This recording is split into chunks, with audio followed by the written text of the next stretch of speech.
Right, welcome everybody to the Konker Pod. We still haven't thought of a name for this one, actually. Have we? No, Maddie keeps calling it Life at Konker. Which is naff. Come up with something now. Come on, give me your best name. The Day in the Life. No, worse. Come on, you're creative like this. Yeah, this is really off the cuff, and I actually have thought about it, so it's not off the cuff, and I'm still out of ideas. Conquering. We'll work on it. We'll work on that one. We're miles off. Yeah, welcome back, everyone. This is our podcast, our little series, which just, dives as deep as we can into life at Konker. Turns out it's a great name. running the business, what we're doing, the sort of changes we're going through, and if we can, just try and help others, with their journey on these sort of things. Hopefully, we've got things that we can actually impart on other people, people can learn from, because we are certainly learning, aren't we?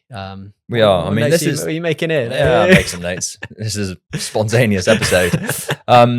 But these episodes are I see these episodes as for us as much as anyone else. Really thought-provoking. Yeah, just gets us in a room talking about stuff that we don't necessarily talk about. And it's like a designated time where you just sat there one-on-one, intimate. Man on man. What's happened the last 2 or 3 weeks then? First of all, I've got a haircut. Thank God.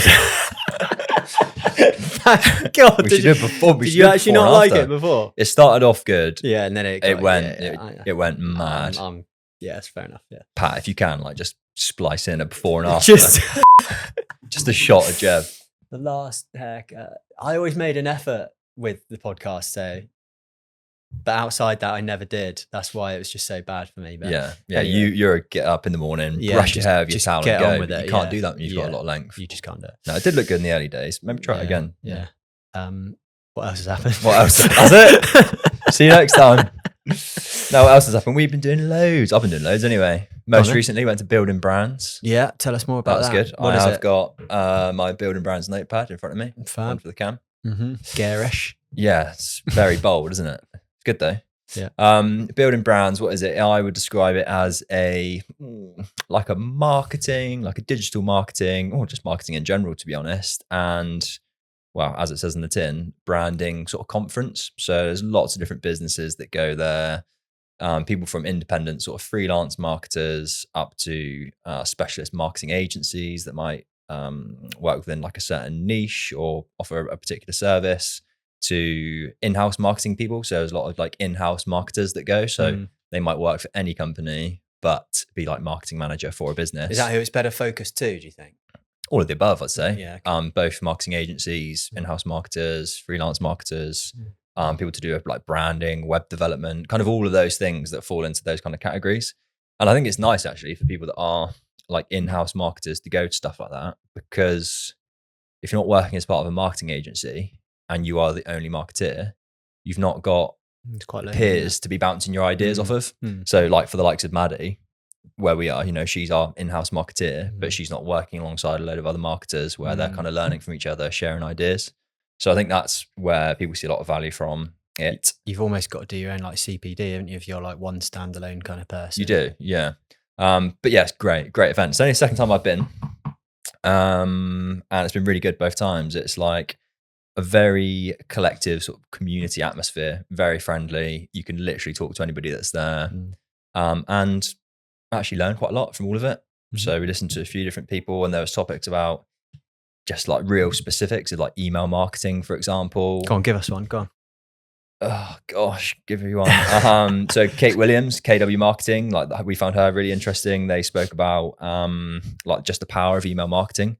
And I think what's quite interesting in marketing is you can probably start looking at the new shiny object of we want to do paid ads or social on content. But what Kate was really talking about is the actual value in just traditional email marketing done well, and how that's got such a big return on investment. Can't remember what it was, but it was something I might get this massively wrong, but I might be spot on at the same time. It was something for every £1 spent, on average, people are getting £56 back from their email marketing, which is a huge ROI. How do you do email marketing right then? What was the right and wrong way? Good question. Some examples were, don't put all of your audience into one pool. So don't just treat everybody as the same person. So like segmentation was a really important thing. Because you know, parts of your audience will be interested in different things. So for example, they work things out on what's the lifetime value of customer A versus what's the lifetime value of customer B. And like customer A might be like a £200 lifetime value customer, whereas customer B might be like £2,000. So you don't want to email market those two people in the same way, because the stuff that you send them is not going to be quite as relevant. So for the £200 lifetime value, you might send stuff that is like a discount, like a 10% off certain products. The other person, you might send them like more expensive items, like the more premium products that you're selling. So different bits and pieces like that. And how does that translate to recruitment? Great question. I'm really trying to think. Don't know. Haven't thought. Candidate client. Yeah. So, and then the other thing was being specific. So, make your emails relevant to the people that you're emailing and specific to the people that you're emailing. So like location, for example, can you email people in a certain location and be really specific to the location that they're actually in? Or, you know, certain buyers of different products. Someone asked a really good question because her talk was all very B2C, so to consumers, or D2C, sorry, so direct to consumer, from that kind of standpoint. And somebody in the audience asked them about what's her thoughts and how would she approach B2B marketing. So very much like what we are, you know, we're a B2B business offering services to other businesses. And a lot of it was still obviously really relevant, but some good things that she mentioned were you might want to make it hyper personalized and send it from someone that's in a position of authority. So for example, rather than sending emails to all of your potential clients or decision makers in businesses from like a generic marketing email address, send it from a director. So then it's like it's coming from the director, it's coming from the person that is the decision maker in that business, rather than coming from generic people. What do you think to that? Yeah, I completely agree. It makes loads of sense. And we have kind of dabbled with it, but not really. Like, so for some of our email marketing, some of it goes out through Maddie's email address. And then we obviously do a lot of our own large email campaigns individually as recruiters. And I do think that coming from somebody that is like high up as a decision maker probably does get better response rates. I don't know. I don't know what the answer is, but it would just, wouldn't it? It would be interesting to try. If you got emails sent through to you, you are probably more likely to go back to somebody that is a decision maker at the top of a company sending you emails rather than just a generic marketing email address. I would be. Maybe, yeah. I would be. I'm trying to think of an instance where I've had that sort of stuff come through. It's difficult to say, isn't it, really? Yeah. Because I can't really think of that's probably because I haven't had, like, you know, people at the top of the tree actually come to me. That hasn't ever been the case. That's why I can't think of an instance. Yeah. Maybe it does work. Then maybe that is just like a big seller. That is the huge point of difference. Yeah. Something else that was really good that she brought up was just like real simple things about just thinking about building your email lists, and like because of the power that's in an email list. So it's like little simple things like create gated pop-up content on a website. So, you know, that could be, for us, for example, it could be download our architecture salary survey now. That pops up as a pop-up. You've got to put in your details to then download it. And then you get the content. It's free, but we've captured your email address and you're sort of signed up. Is that something we're going to do? Oh yeah, Maddie's got that on her list now. So that was really good. And she used some examples. There was one company. They are annoying though, aren't they? They are annoying. They can be annoying. Yeah. 10% off. But if you actually are interested. If you're interested, yeah. All you have to do is say no. Yeah. So that she used an example, and it was like they built someone's email list. They got like 15,000 people on an email list just from one pop-up. So like the return on doing that is huge. That's something else that's really interesting for us to explore. This is high level stuff. You know, like fucking top of the pops. You know, if you are browsing on like a clothes website and you look at a pair of jeans, and then you go away and you get advertised the pair of jeans that you never bought. Yeah. They call that abandoned browse advertising or something similar. And I was thinking, if you can do that for like a pair of jeans or any product, do it for a job. You can do it for a job. Because it's just the landing page. Because it's just the page. Like surely that would work. Surely the mechanics of that are still, I don't know the answer to this. This is pretty new stuff, so we need to research. Yeah, that's pretty techy, isn't it? But say that you're an architect looking for a job in Bristol. And then a job follows you around. And then the job follows you around on socials. On socials? Yeah. And well, everywhere. So it's on social media getting re-advertised to you. God. And Don't talk about that too much. Should we cut that bit out? So yeah, that was interesting. So she was really good. And that's one example of, there was lots of different people speaking. Just cutting in there, I'm just thinking, I reckon I've seen that with like not Indeed, like Reed. I reckon Reed, CV Library. I feel like I've seen that. They might do that. Yeah, maybe even like on LinkedIn as well, like in the early days. Maybe. So for us, like that'd be huge, because a big thing for us at the moment in terms of like the next chapter for the business and the new website that we're getting developed is to make the most of it and have the website as our own native income source. So, at the moment, if you were to put all of our revenue streams in an order, the website's good, but it's probably towards the bottom of the list, whereas we want that right at the top. Yeah, I get so that was good. There was loads of stuff. We got Caroline Orr. She done a really good talk. She's actually coming on the pod soon, so look out for that. Alistair Banks Optics, they had a really good talk. It was him and Ali Newton. They were talking about like measuring the success of your website and how to actually stay ahead of competition. That was really complicated stuff, but they were talking about how like the actual stats that you get from your website. So just looking at website views, for example, is quite an outdated way to look at things now, because there's like so many bots out there and like so many website views actually don't mean very much. So they were talking about the measurables of you're actually getting conversions on a website. They were talking about checking out like competitors, seeing what competitors are doing from an advertising standpoint, using different tools, which I thought isn't probably that relevant for recruitment, because not that many recruiters are probably doing paid ads on places like social media or Google. Yeah, maybe not. But from like a media standpoint, I thought, yeah, that's actually really a good idea, because there will be other companies doing more of that stuff, just more creative industries. And then one of my favorite talks was a guy called Steve Manser. He works for DC UK, which if you go in the garden centres, see those little wooden carved ducks. You ever seen them? I think so. Yeah. They're like a real collectible. So he's like marketing manager for them. And his whole talk was all on behavioural like psychology. And it was so interesting. Like some of the stuff, just like little things about language and how subtle little changes can make such a difference. So little things like, rather than having on a website, there might be a call to action that would say, sign up to receive our free salary survey. Again, using that as an example, people get scared of the commitment that sign up suggests. So instead, it might just be join, and just something really simple, just like join. So it's like, oh, I'm not committing, I'm not signing up to something, I can just join. So that was good. And there's some other stuff that I feel like we should integrate with him as well and sort of use from what he was saying. So keen to speak with him some more, because he had some good stuff to share. So yeah, it was good. It's good. Yeah, sounds good. Go again. It's different as well. Second time we went.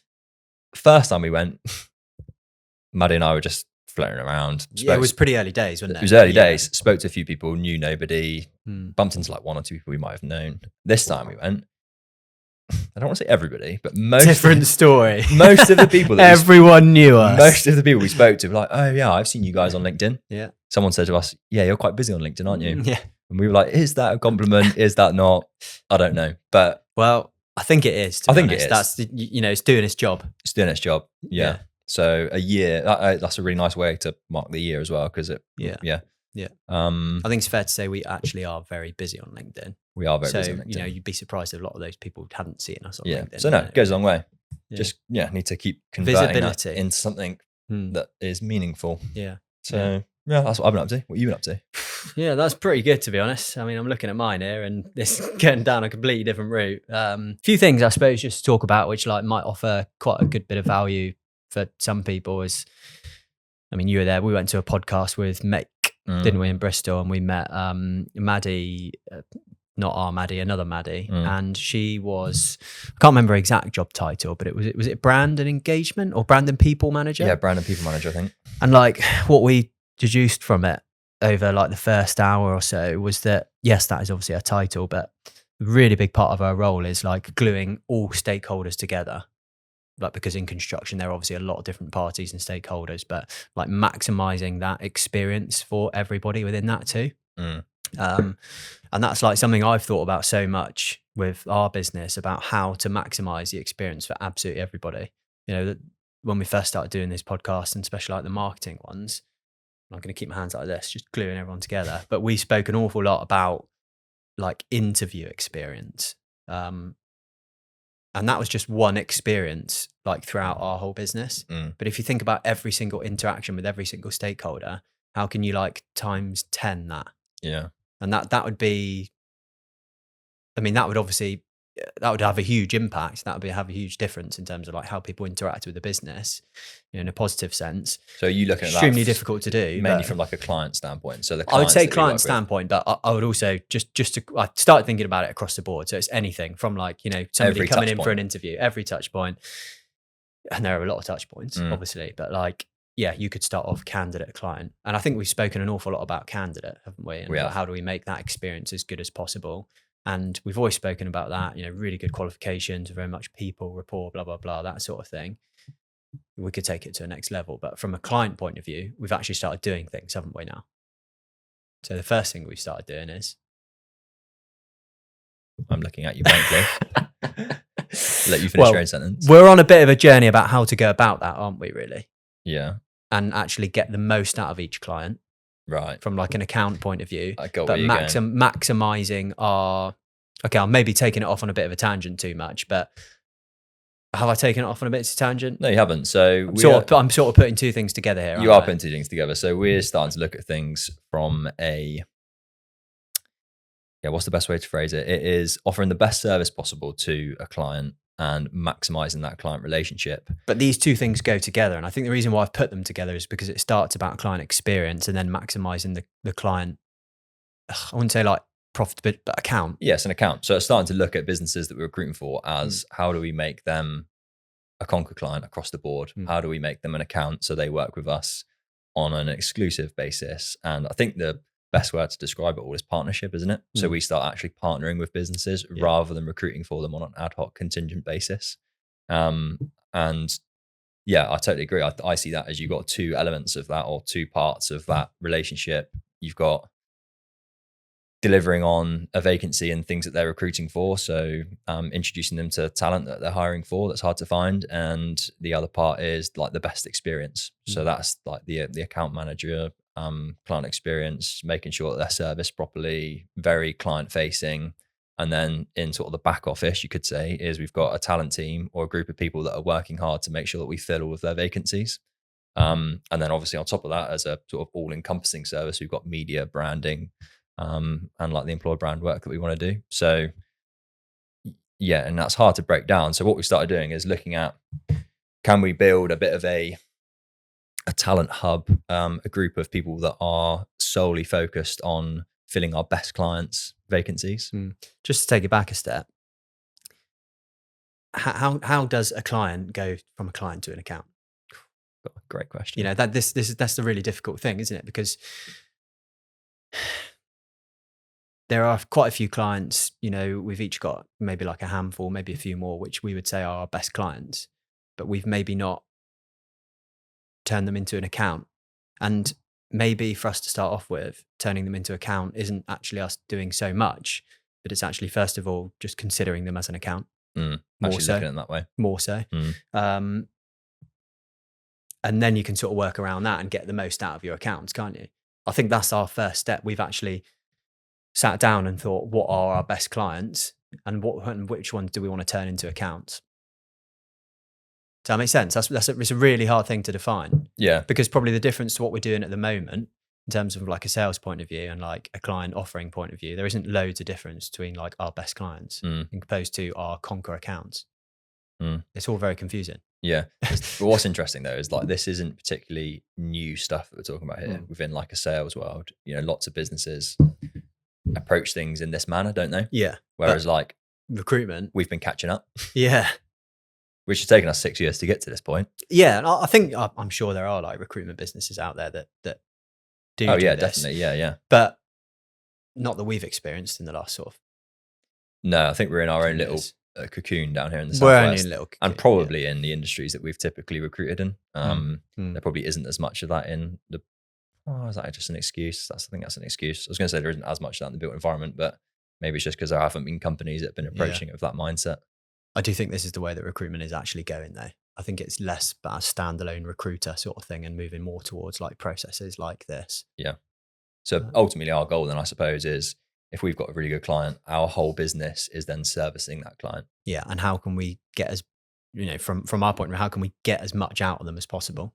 In the most commercially like obvious way possible of putting it, how can we make as much money from them as possible, but give them the best experience while doing that and the most value? That's like the two-prong approach, isn't it? Yeah, because ultimately we'd rather have 10 really good clients that we do all of our business with and vice versa, compared to having 100 clients that we just do a little bit of business from each one.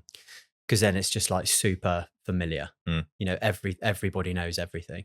I suppose that's like a huge benefit of actually, a Konker good client of ours becoming an account or working in that mindset rather than just like it's just another recruiter, because you've got all these services value add that you can choose from, but you go through one piece of business, or let's say one placement, one sale, you got the same person there over and over again, knowing that they've successfully found you somebody, knowing that they're able to replicate and do that again, offer you all these different services rather than have to use 5 or 6 different recruiters.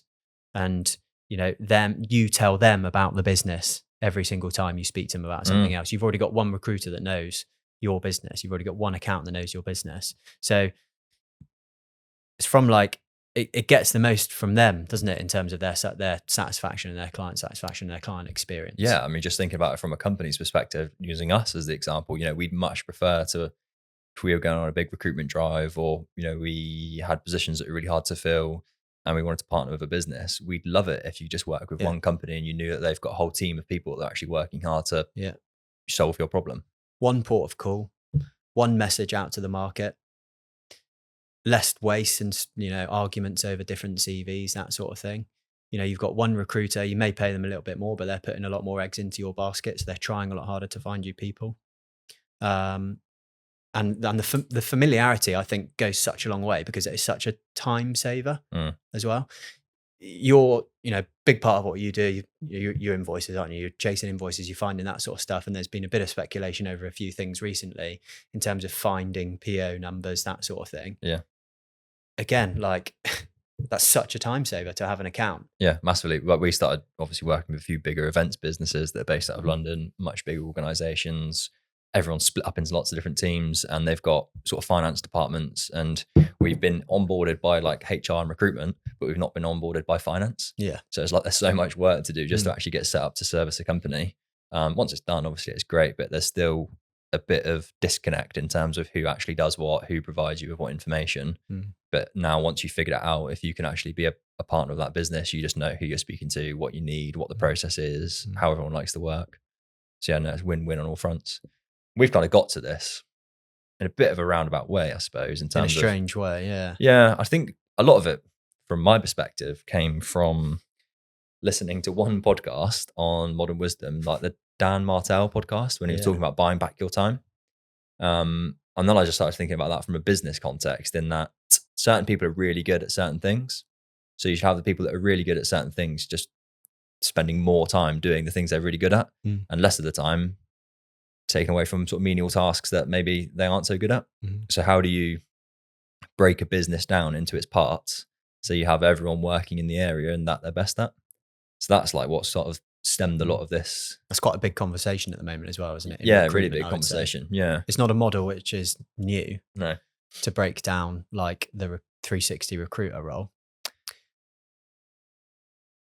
But I've never seen the advantages or the benefits of doing that until now, when you put it into context of all the things that we now know. I'm not explaining that very well at all. But no, you're close. But I think that we, for 6 years, had the approach that all we were trying to do is just like, not on purpose, but all we were doing was just getting a group of people together and everyone doing like the same job. And some people being really good at certain parts of it. Everyone having to try and do so many different jobs at once. Yeah. But whereas now we're like, right, actually, Ash, you're really good at business development, really good at sales. Let's try and work it in a way so you can spend as much of your time as possible doing that. Other people are really good at marketing. Like Maddie's obviously going to be a marketing department now. So we're actually just getting marketing department to focus on that. All of our content's coming from there. We're going to build a talent team. So people that are really good at building relationships with candidates, opening up conversations with people that are in the market, working with job seekers, get those people doing that part of the role. And then I mean, Charlie Mint, he's a good sort of case study of somebody that we've just changed his position in the business and put him where he's best at. And that's been a massive revelation. So insight is that Charlie was a recruiter here. He's like our longest standing member of staff, and he's always been a decent recruiter and done well for us, been really sort of committed to the business. We introduced a new position of operations. So we wanted to get an operations person in to take on a lot of the legwork of the stuff that we were doing. And like Charlie was just a no-brainer that he was the perfect person to do it because he knows the business inside out, knows all the different processes. And actually it really plays to his strengths of being really organizational, really good at process, really good at all of the software and tech that we use. And he's been doing it for like a month. And like, I just think he's invaluable now in that role. He's doing such a good job. He's an integral part of the machine now. Yeah. The business machine. Whereas before the business machine was me, you and Kurt. Yeah. And it was a lost machine because we had so many ideas, but then like no time to implement them, no time to put them together. Yeah. That's a beautiful analogy. Yeah. It's a lost machine. Clunky machine. But we've used the analogy, haven't we? Like we're building the machine now. Yeah. Which is scalable. But before, and there's loads of mitigation for why this happened. We can go through that. Before we were building a group of individuals that had almost a little bit too ownership and too much responsibility to be really good at that thing without, having a lot of time go into that. And that's what a lot of businesses struggle and sort of go down that route, is putting too much emphasis on the individual rather than like all of the processes and the machine around that, isn't it?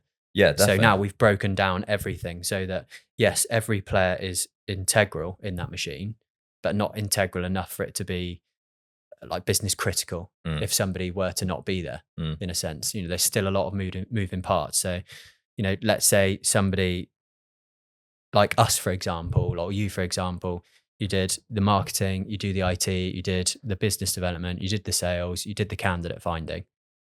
We've broken that down into 5 separate bits now. Yeah. So that everybody can be specialists in their own right, rather than one person having to be a jack of all trades and a master at none. Yeah, spot on. So that machine is slowly building, and there's loads of different ways of doing that. Like you say, Maddie's doing all the marketing and the content, that side of things. She's leading that. We've got the consultants that are best on BD and sales doing the BD and sales. We've got the people that are best at finding candidates, and everybody's remunerated, exactly, well, not exactly the same, but very similar to last time. So there's a lot of opportunity within that. But what the question is, why have we done that? I think the scalable part is, I think the 2 things that are most important are the scalable part that you just mentioned, and I was going to say like the security, like of a business, I suppose. Is that the best word? Security? Yeah, I think if explained properly. What was the first thing you said? The scalable, like how scalable it becomes. Yeah. So again, from a scalability side of things, people get really good. They're a master of their trade. Things can go up from there. You can build around those people within the team. From a security point of view, if you lose somebody, it's obviously it is a shame to lose people. We don't like doing that, but you've still got really high client satisfaction experience because you've got 4 of those 5 pieces of that, a job that originally one person was doing, in place for that client and account to be serviced properly. Yeah. Which last year we didn't necessarily have. Yeah. So someone leaves and everything that they were doing leaves with them. Whereas if a business is created as, like we keep referring to it as the machine, then somebody leaves and it's unfortunate, but you still got people there that are able to, sort of slot into what they're doing before. And we've only realised, we've only sort of, well, let's say realised for a bit longer, but only really clocked onto this of like the benefits and the advantages of this fairly recently, when you say. Yeah. And I think what's interesting in recruitment is you were listing out all the different things that a recruiter does a moment ago. That's really hard to find someone that's really good at all those different things. Yeah. So it's actually sort of simplifying the role to a degree. So again, in terms of making it more scalable, simplifying the role is probably a good way to do that. I also think a big part of the reason of why we've done it, yes, security, scalability.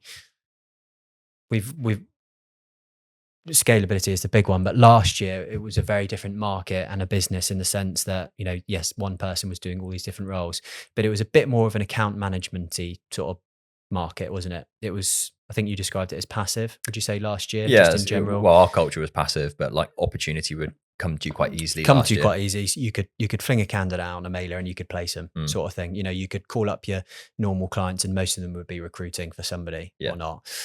This year, the market has changed. I think a lot of people overhired the last sort of 2 or 3 years, and this year is the year that maybe things have come up. There's been a bit of uncertainty with all the elections, a slightly lack of investment, interest rates have gone up. People are feeling the pinch with that sort of stuff now. So people haven't been as, you know, speculative with taking people on or risk taking.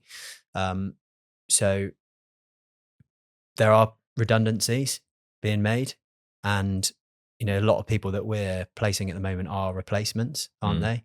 As well as the companies that are doing really well and growing. But the companies, there are a lot of companies in a position where there are some redundancies or just trying to get people up to speed that they potentially overhired and trying to find them work. So they're obviously not going to be recruiting, are they? Yeah, it's definitely a tougher market. So it's been a tougher market. So we've had to change the business to be a sales business, haven't we? And we now look at the company as a sales recruitment company. Rather than it being passive and quite a, you know, a lazy incoming sort of vacancy filler business. If that makes sense. Yeah. And again, that's just another way that we're going to be able to scale the business and keep that security, where we've got good salespeople in the business that are growing the business, always doing that business development, rather than sitting back and reacting to the markets with the clients that we've already got on. What have been like some of the changes we've made from a sales standpoint to make it more of like a sales culture? Well, there's been a lot more training, hasn't there? First of all, like sales training. I feel like I've gone through like a bit of a sales training experience myself, actually, which has been quite good. There's a big emphasis on BD, whether that is, you know, BD can be categorized as, you know, very cold and like quite warm, can't it really? We've got a lot of clients on our database who would have previously worked with us and they would have gone cold. I wouldn't say that's so much like cold calling, but like getting the most out of those clients. And there's been a big emphasis on allowing a lot of time to do BD throughout the week, and pushing BD throughout the week for new business as well. I think a big thing that we've been focusing on as well is doing the activity that's going to get the most return on your time.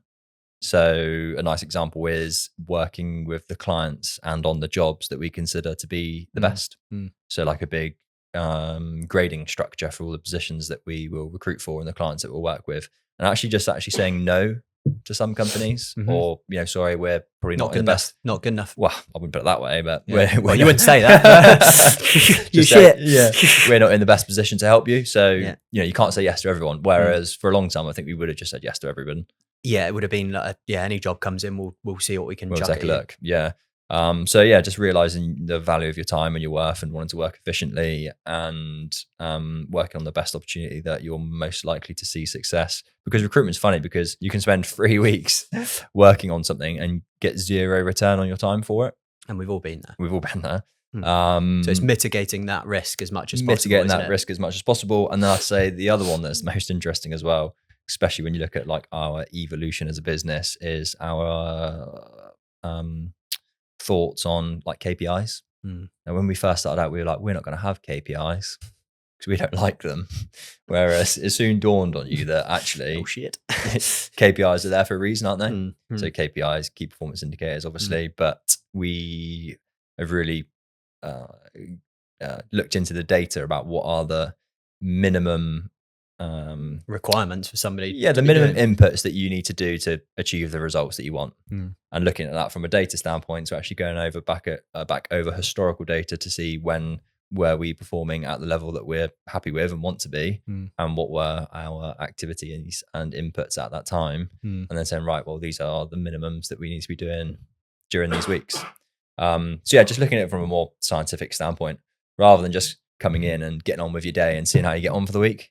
Because let's face it as well, like everybody that works here and anywhere, you want to get the most out of your work.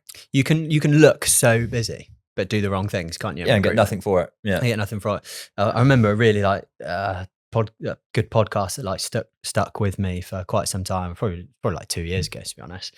But it was the Recruitment Mentors podcast, and you had somebody on about growing a business, and he set up his business, and he said, right, no KPIs. It's going to be really good fun. We're going to, you know, come in, work as hard as you can, and you almost like just see what you got out of the week sort of thing.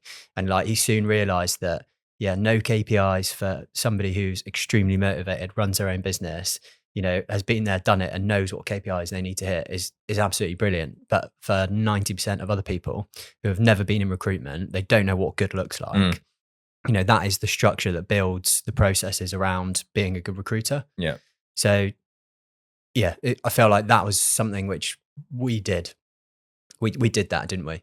And it was a little bit eye-opening sometimes, because there are some things which we thought, you know, with our previous employer, oh, why the flipping hell are we doing that? Blah, blah, blah, blah, blah. And then you get like a couple of years into like run your own business and having people and you think, okay, right, I kind of get it. I get it now. Yeah. But I mean, we're quite happy to be open and honest about those sort of things, isn't it, really? And we're very understanding with that. Yeah. It's all mistakes and learnings along the way. Yeah, exactly. And it's good fun. But yeah, KPIs are so important. And, you know, we don't just pluck these numbers out of thin air, do we really? We've obviously got a lot of software to be able to work out the averages and, you know, what is required into what inputs are required to build this amount of money and do this amount of stuff as well. Yeah. So that's why I think that they're actually more meaningful, is because they're justified KPIs, or they're explained, you know why they are your KPIs, not just these are your KPIs because this is what I think's best. It's actually looking at the data and saying, this is what we know you need to do to perform. anything else to take out of that? No, that's a good old chat. That's a pretty good chat. That's a pretty good That's chat. a pretty good The chat. only thing I was thinking of is like, I wonder how many other businesses maybe be able to look at their company from like an objective standpoint and think, I need to build the machine of the business at the moment. You know, my business is just too many individuals working together. There are no departments. There are no, you know, functions. How do you build a company that's greater than the sum of its parts? That sort of thing. You know, do you think that's a lot of small business? I really don't know, to be honest. No. And the reason why I say that is because I feel like we've only just clocked it.